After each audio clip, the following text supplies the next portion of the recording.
leaving, but why? What was that? I asked why you're leaving. I'm bleeding? Where? No, Where? Dr. Klein. I asked why you and Mrs. Klein are leaving Beth Shalom. Oh.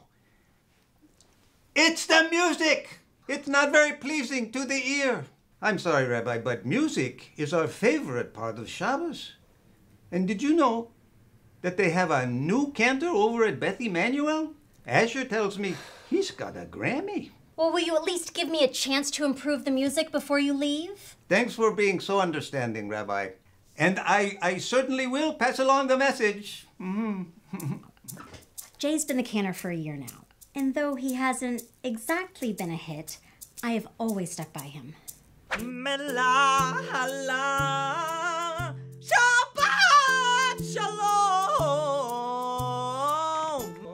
You see, when Jay was young, he didn't have a lot of confidence. Shocking, I know. So whenever I heard him sing, I told him he had the most beautiful voice I'd ever heard.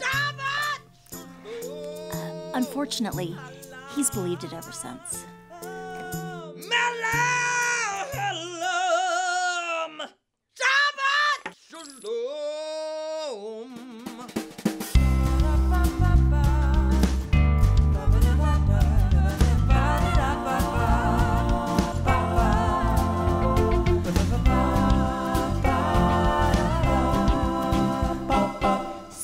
All this Jewvangelizing talk has got me thinking.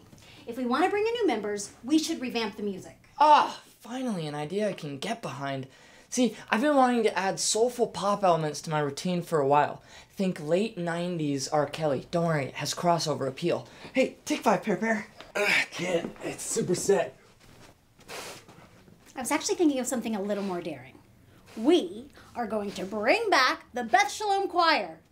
Made up of what? Amateurs? Dilettantes? Congregants? Leah, most of our congregants can barely walk, let alone sing. Plus, my fans are perfectly happy. Just read some of their letters.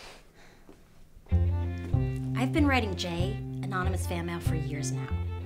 It helps keep his spirits up whenever he has a career disappointment. Which happens often.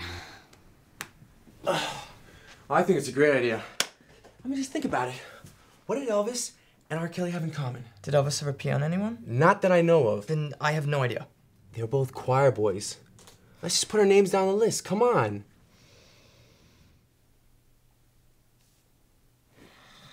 Do your crunches, mister. Thank you all for coming, and welcome to the first practice for the Beth Shalom Choir, the hottest ticket in town. Who ever heard of a two-person choir? We're still waiting on our third. Sorry I'm late. Traffic. You walk here, Jay. No, I was watching the movie, Traffic. Great film. Have auditions begun? No, we're not. Good! Let's begin. My meter's running. Now each auditionee will be judged based on 3 categories: pitch, range, timbre, and raw sex appeal. And if they cannot harmonize with the lead, they're just gonna have to go. What is he talking about? I'm talking about standards, Mrs. Goldberg. Standards? Are you in the choir? Yes, I'm the lead, obviously. Then what standards have we got? I'm not auditioning for anything. Well, then you won't be in the choir. Okay, let's dial it back a notch, guys. I'm already in the choir. This is practice. If anything, you should audition. And I'd ask you to, except I don't want to hear you sing. Leah, I can deal with amateurs. I can work with dilettantes, but I will not work with Philistines. I'll be in my office. You don't have an office. Our office, whatever. Leah, bless her gentle little heart, just does not know how to deal with annoying, self-absorbed divas like Mrs. Goldberg. But apparently she found some expert who does. His name is Pastor Michael Price with the East Angeles Gospel Church. He's with me. Rabbi Levi, I presume. That's me.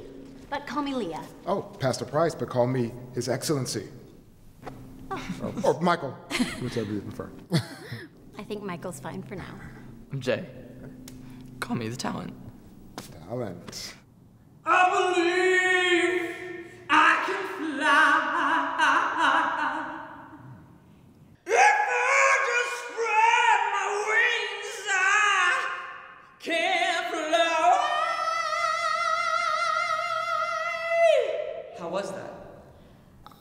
Same as always. Perfect. So as you can see, we have a soloist.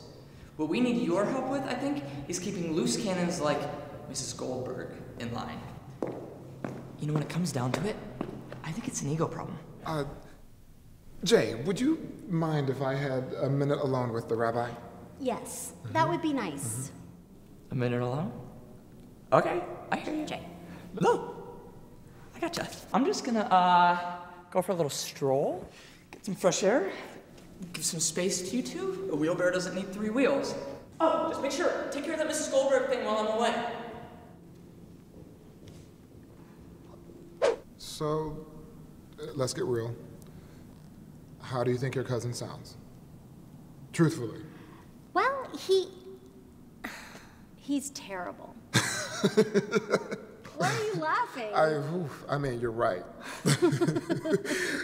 He kind of sounds like a demented Christina Aguilera. Oh, gosh. I thought he was kidding at first. No, that's Jay. God's gift to the performing arts, in his opinion.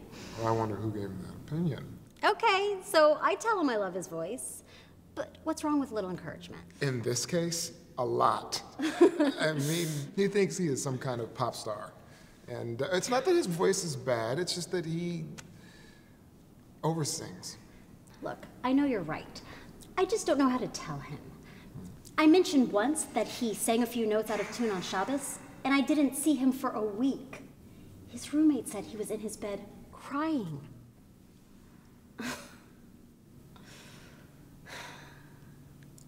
I have an idea. I heard him downstairs. You know, that boy, he needs some serious work. But you think he can be helped? You can make him sound listenable?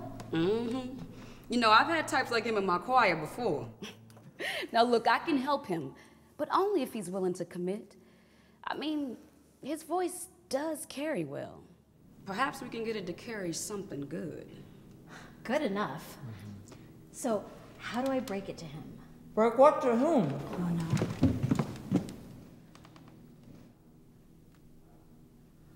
Why did you feel like something terrible is about to happen? Jay's reaction was as anticipated.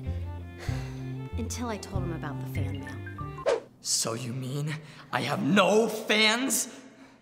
Technically, no. I'm gonna be sick. I'll get the bucket. Janelle's good with egos, I'll give her that. She helped Jay through the worst of it, and even offered to give him voice lessons, which they're starting tonight. Thank God.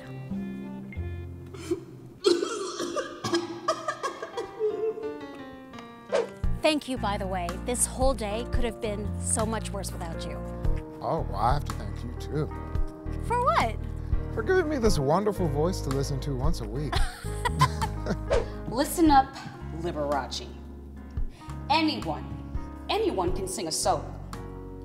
But it takes true talent to harmonize. Oh yeah.